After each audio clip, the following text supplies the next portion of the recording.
चलिए, तो हम बात कर रहे थे फॉर्मेशन ऑफ डिफरेंशियल इक्वेशन की।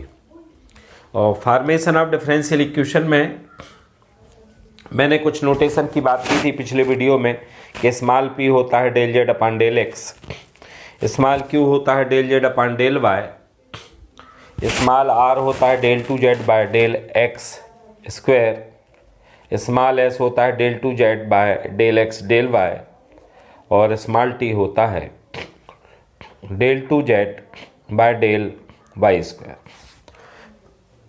इन नोटेशंस का उपयोग होता है और z फंक्शन होता है x एंड y का।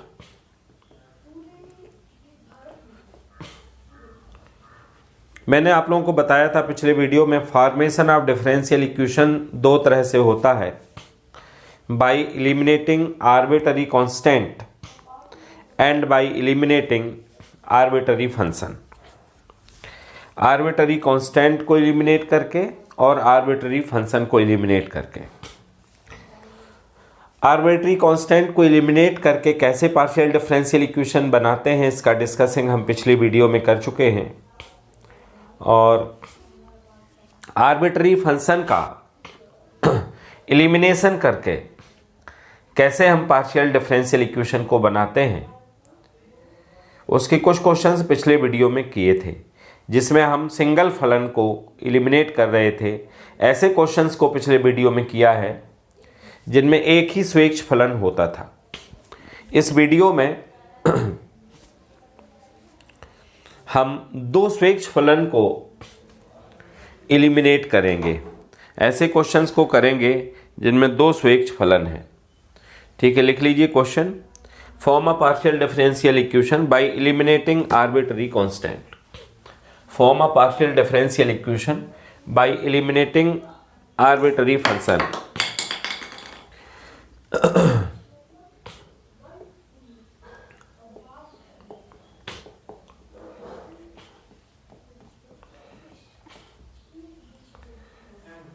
Form partial differential equation by eliminating arbitrary constant, है ना।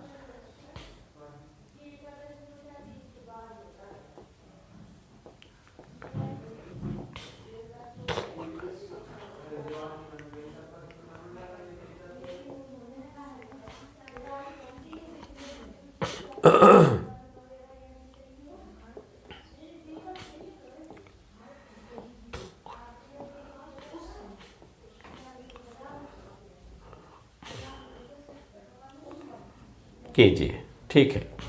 Form a partial differential equation by eliminating arbitrary function, है ना। चलिए, रिलेशन कौन सा है, z इक्वल्स टू या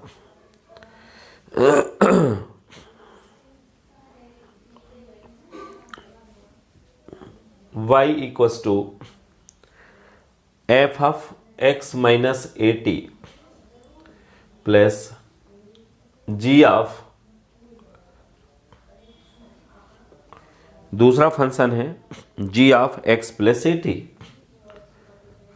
अब आप देख रहे हैं कि y two variable x and t का फंक्शन है। तो पहले हमने डिफरेंशिएशन किया पार्शियली y का पार्शियली डिफरेंशिएशन किया with respect to x, del y upon del x किया। तो f dash x minus a t, और x माइनस ए टी की करोगे तो x का तो 1 होगा, ए टी का 0 होगा। यहाँ g dash x plus a T हो गया। अब दो फलनों का एलिमिनेशन करना है, इसलिए दो बार हम x के विद रिस्पेक्ट में पार्शियली डिफरेंशिएशन करेंगे और दो बार हम t के विद रिस्पेक्ट में पार्शियली डिफरेंशिएशन करेंगे। ठीक है ना। तो del two u by del x square f double dash x minus a t plus g double dash x plus a t. ये हो गया इक्वेशन 1 और ये हो गया 2। अब हम y का डिफरेंशिएशन करते हैं with respect to t, del y upon del t, f dash x minus a t, और माइनस ए टी का करेंगे तो माइनस ए आ जाएगा, x का तो 0, और g डैश एक्स प्लस 80, और जब 80 का x प्लस 80 का करोगे तो x का 0, 80 का तो हो जाएगा a। एक बार और डिफरेंशिएशन करते हैं ना,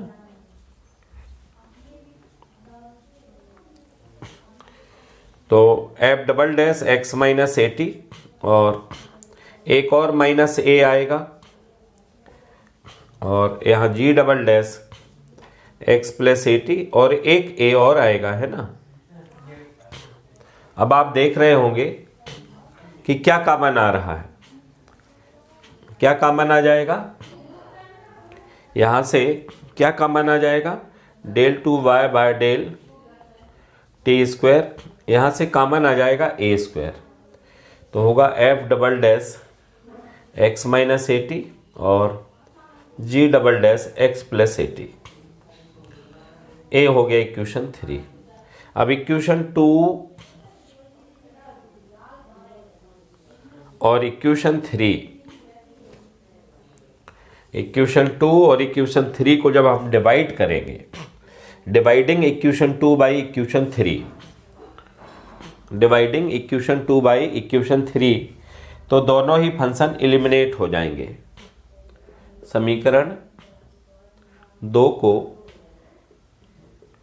समीकरण 3 से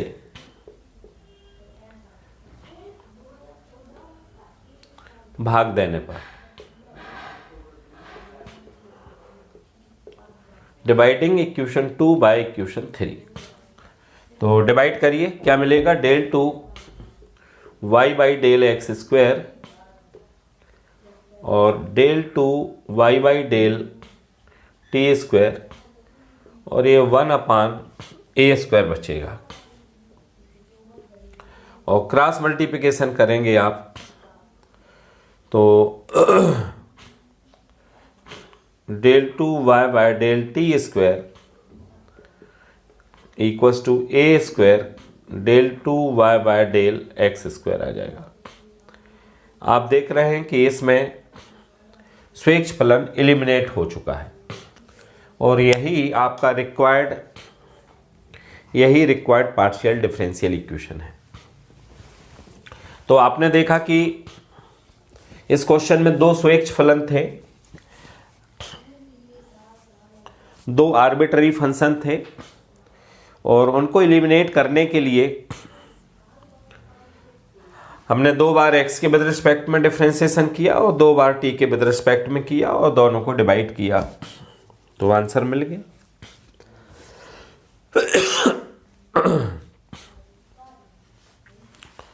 चलिए इसी तरह का एक क्वेश्चन और मैं आप लोगों के सामने रखता हूं।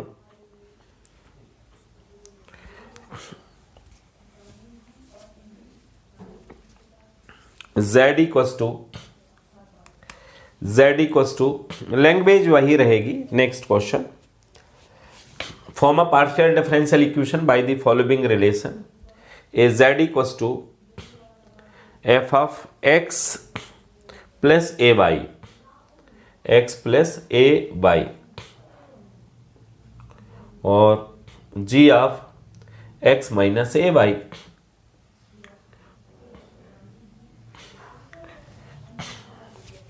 अब आप z के विद रिस्पेक्ट में डिफरेंशिएशन करेंगे, x के विद रिस्पेक्ट में z का, तो f डैश x प्लस ए वाई हो जाएगा, x के विद रिस्पेक्ट में कर रहे हैं ना, x प्लस ए वाई, वहाँ g डैश x माइनस ए वाई हो जाएगा।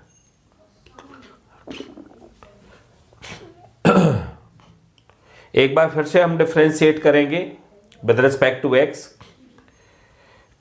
तो f double dash x plus ए वाई हो जाएगा, और g double dash x minus ए वाई हो जाएगा।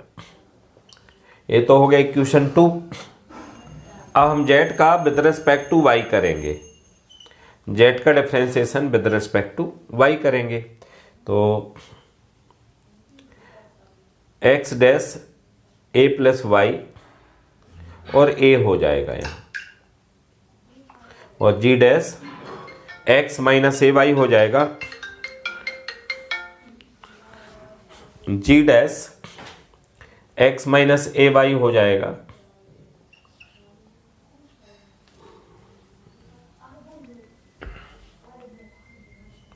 जी डैश एक्स माइनस ए वाई हो जाएगा और ये माइनस ए हो जाएगा।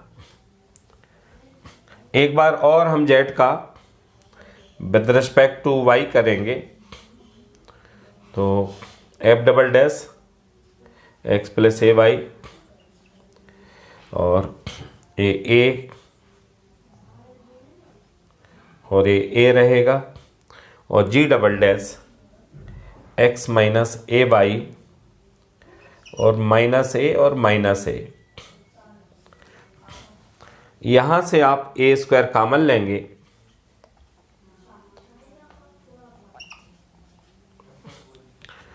तो F double dash x plus ए वाई और G double dash x minus ए वाई, दोनों को डिवाइड करेंगे तो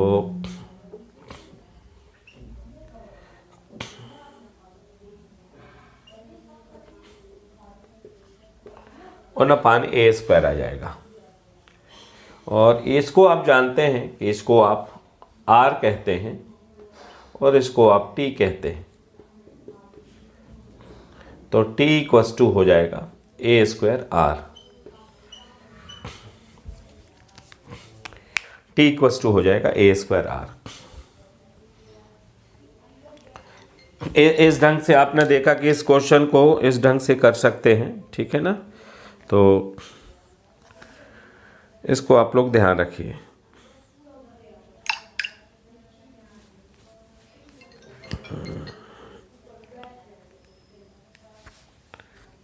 चलिए नेक्स्ट क्वेश्चन करते हैं अपन।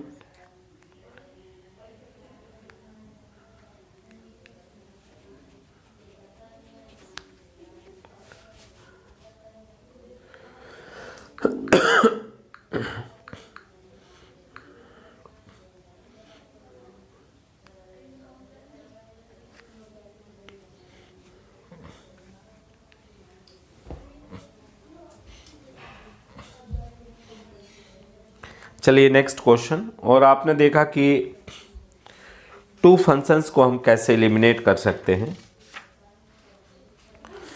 अब अपन बात करने वाले हैं, आप लोगों ने फॉर्मेशन ऑफ डिफरेंशियल इक्वेशन को तो बहुत अच्छे ढंग से पढ़ा। अब हम बात करेंगे लैग्रेंज फॉर्म। अब इस वीडियो में हम बात करेंगे लैग्रेंज फॉर्म की।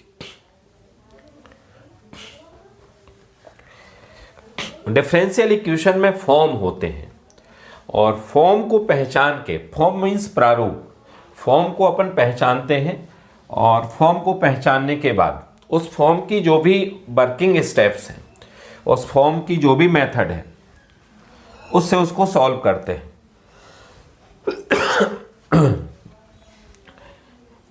अलग अलग फॉर्म के लिए अलग अलग मेथड फिक्स की गई है, निर्धारित की गई है। अगर क्वेश्चन कोई एक फॉर्म में है तो आप उसको दूसरे फॉर्म की मेथड से सॉल्व नहीं कर सकते हैं, इसलिए सबसे पहले फॉर्म को पहचानना होता है। और उसके पहले भी स्टूडेंट को नोटेशन का नॉलेज होना चाहिए। जैसे मैंने आप लोगों को बताया था, small p del z upon del x, small q होता है del z upon del y, small r होता है del two z by del x square, small s होता है del two z by del x del y और small t होता है del two z by del y square. Number 1 तो a आपको ध्यान रखना है, ठीक है।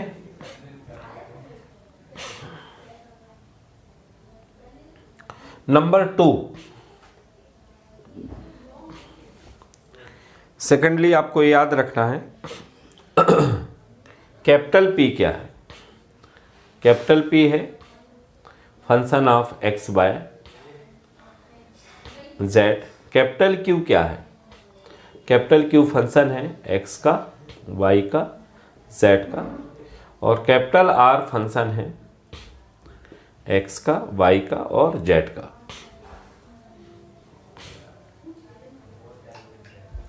ठीक है, इसको आपको ध्यान रखना है।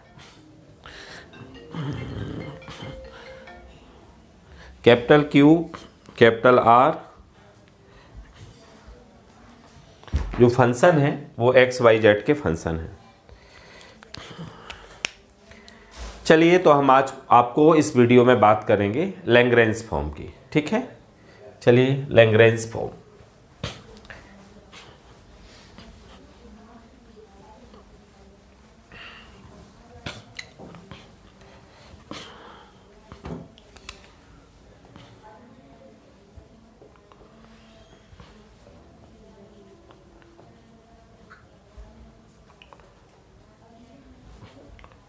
लैग्रेंज का प्रारूप, ठीक, इसकी बात करेंगे। क्या होता है लैग्रेंज का प्रारूप? पी पी, एक कैपिटल पी है एक स्मॉल पी है, plus Q q equals to R. Small p का मतलब आपको मैंने अभी बताया, स्मॉल पी का मतलब है del z upon del x है, स्मॉल क्यू का मतलब है del z upon del y से, कैपिटल पी से मतलब है एक्स वाई जेड का फंक्शन, कैपिटल क्यू से भी मतलब है एक्स वाई जेड का फंक्शन, और कैपिटल आर से भी मतलब है एक्स वाई जेड का फंक्शन। इसका ऑक्सिलरी इक्वेशन बनाते हैं ए। इसका जो ए है, ए इज, ठीक है, इसका जो ए है वो होता है d x upon capital P equals to d y upon capital Q equals to d z upon capital R. इसका ए होता है। ए से मतलब क्या है? ऑक्सिलरी इक्वेशन, हिंदी में बोलते हैं सहायक समीकरण। सबसे पहले इसका ए तैयार करते हैं, ऑक्सिलरी इक्वेशन, और वो होता है d x upon P equals to d y upon Q equals to d z upon R. आप कहोगे ठीक है साहब, ऑक्सिलरी इक्वेशन बनाने के बाद क्या करेंगे? ऑक्सिलरी इक्वेशन बनाने के बाद इसको सॉल्व करने के लिए देख रहे हैं आप में 3 टर्म्स हैं, ये फर्स्ट टर्म्स है, ये सेकेंड टर्म्स है और ये थर्ड टर्म्स है। 3 टर्म्स हैं। आपको एनी 2 टर्म्स को 2 बार लेना है और इंटीग्रेशन करना है, लेकिन इसको किस आधार पर लेना है? आपको आप फर्स्ट 2 टर्म्स को ले सकते हैं यदि फर्स्ट 2 टर्म्स लेने पर जेड एलिमिनेट हो जाए, जेड नहीं रहे, क्योंकि आप dx और dy वाले टर्म्स को लेंगे, dx और dy वाले टर्म्स को लेंगे तो फिर जेड नहीं होना चाहिए, क्योंकि हमें इंटीग्रेशन करना है। अगर हम फर्स्ट 2 टर्म्स लेंगे तो फिर जेड एलिमिनेट होना चाहिए, जेड हटना चाहिए, जेड कैंसिल होना चाहिए पहले, उसके बाद फिर हम इंटीग्रेशन करेंगे। यदि आप लास्ट 2 टर्म्स को लेते हैं, dy और dz वाले टर्म्स को, तो फिर x यदि एलिमिनेट हो जाता है, यदि x हट जाता है, तो आप सेकंड और थर्ड टर्म्स को ले सकते हैं। आप फर्स्ट और थर्ड टर्म्स को ले सकते हैं किस केस में? यदि फर्स्ट और थर्ड टर्म्स को लेने पर, dx और dz वाले टर्म्स लेने पर आपका y वाला कोई भी टर्म्स ना रहे, y वाला कोई भी फंक्शन ना रहे। और एक काम आपको टेकिंग एनी 2 टर्म्स, किन्हीं 2 टर्म्स को 2 बार लेके आपको इंटीग्रेट करना है, और इंटीग्रेट करने के बाद जो सॉल्यूशन मिलेगा उसको स्वेच्छ फलन के द्वारा कंबाइंड करना है, उसको आर्बिट्ररी फंक्शन के द्वारा दोनों सॉल्यूशन को कंबाइंड करना है। ठीक है, तो हम आपको एक क्वेश्चन रखते हैं, चलिए आप उसको ध्यान से देखिए। फिर से सुन लीजिए, लैग्रेंज फॉर्म की बात कर रहे हैं हम। लैग्रेंज फॉर्म क्या होता है? P p plus Q q equals to R, जहां स्मॉल पी से मतलब है del z upon del x, small q से मतलब है del z upon del y, capital P means function of x y z, capital Q means function of x y z, capital R means function of x y z. सबसे पहले हम ए बनाते हैं, auxiliary equation बनाते हैं, d x upon capital P equals to d y upon capital Q equals to d z upon capital R. ये हम बनाते हैं। अब हम टेकिंग फर्स्ट टू टर्म्स को लेंगे अपन। कब ले सकते हैं फर्स्ट टू टर्म्स? जब फर्स्ट टू टर्म्स लेने पर z कैंसिल हो जाए, z एलिमिनेट हो जाए, तो आप फर्स्ट टू टर्म्स ले सकते हैं। dx और dy कब ले सकते हैं? जब आप z को एलिमिनेट कर पाएं। लास्ट टू टर्म्स कब ले सकते हैं? जब आप x को एलिमिनेट कर पाएं, x को हटा पाएं। फर्स्ट और लास्ट टर्म्स कब ले सकते हैं? जब आप y को एलिमिनेट कर पाएं। ये बात आपको समझ में आएगी नेक्स्ट क्वेश्चन से। चलिए नेक्स्ट क्वेश्चन देखिए, रिलेटेड टू लैग्रेंज फॉर्म।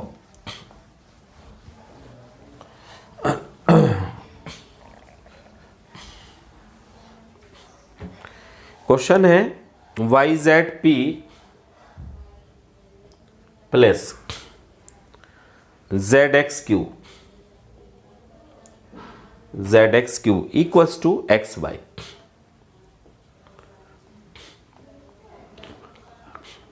ए है तो आप लिखेंगे given differential equation is in the form pp plus qq equals to r। Given differential equation is in the form pp plus qq equals to r।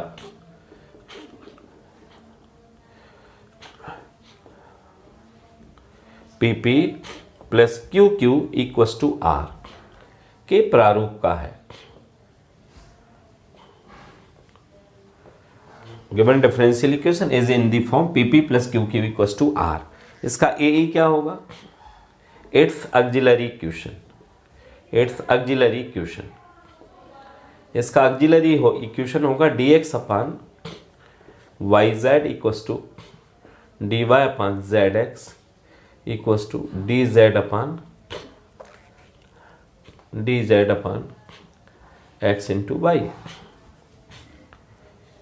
अब हमने देखा कि अगर हम फर्स्ट टू टर्म्स लेते हैं तो हमें मालूम है z कैंसिल हो जाएगा, इसलिए हम फर्स्ट टू टर्म्स ले सकते हैं। Taking first two terms taking first two terms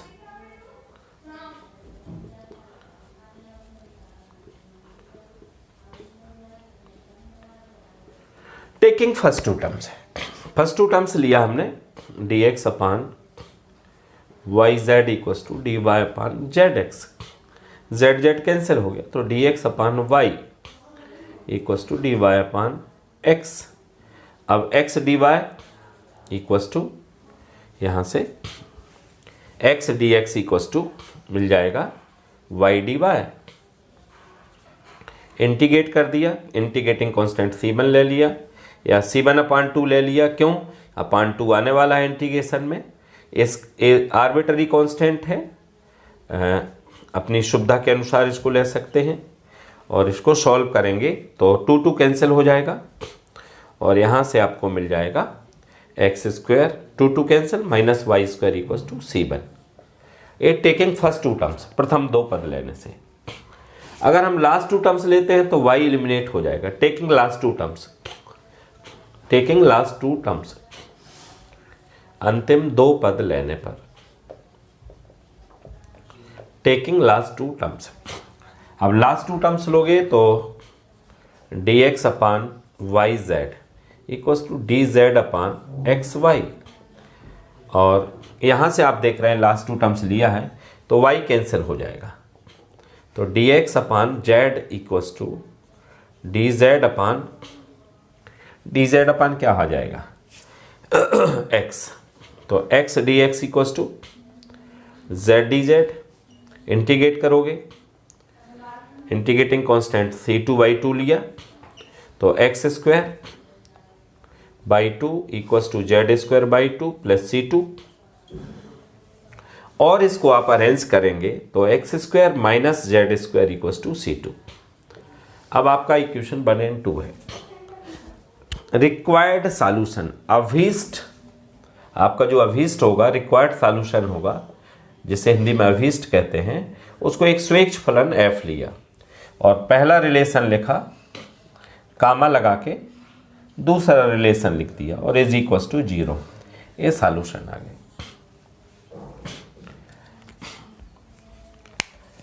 ये आपने लैग्रांज के प्रारूप का क्वेश्चन किया है। इस वीडियो में आप लोग सीख रहे हैं लैग्रेंज का फॉर्म। लैग्रेंज का फॉर्म क्या होता है? pp plus qq equals to r। सबसे पहले इसमें हमने आप लोगों को बताया स्मॉल p के साथ जो होता है वो कैपिटल P होता है, स्मॉल q के साथ जो होता है वो कैपिटल Q होता है, और RHS में कैपिटल R होता है। इसका जो ऑक्सिलरी इक्वेशन होता है वो होता है dx अपान कैपिटल P। इसका जो ऑक्सिलरी इक्वेशन होता है वो होता है dx upon capital P is equal to dy upon capital Q equal to dz upon capital R। और ये कैपिटल P है, ये कैपिटल Q है और ये कैपिटल R है। इसकी आपने वैल्यू रख दी, और taking first two terms and integrate, taking last two terms and integrate. When we take first two terms, then we take after integration integrating constant c1. When we take last two terms, so after integration we take integrating constant c2. Now we combined both the solution by arbitrary function. That's why we get required solution. तो इस video में आप लोगों ने क्या सीखा? Lagrange form. तो अगले वीडियो में हम लैग्रेंज फॉर्म के और क्वेश्चंस का डिस्कस करेंगे, ठीक है ना। तो अपन बात करते हैं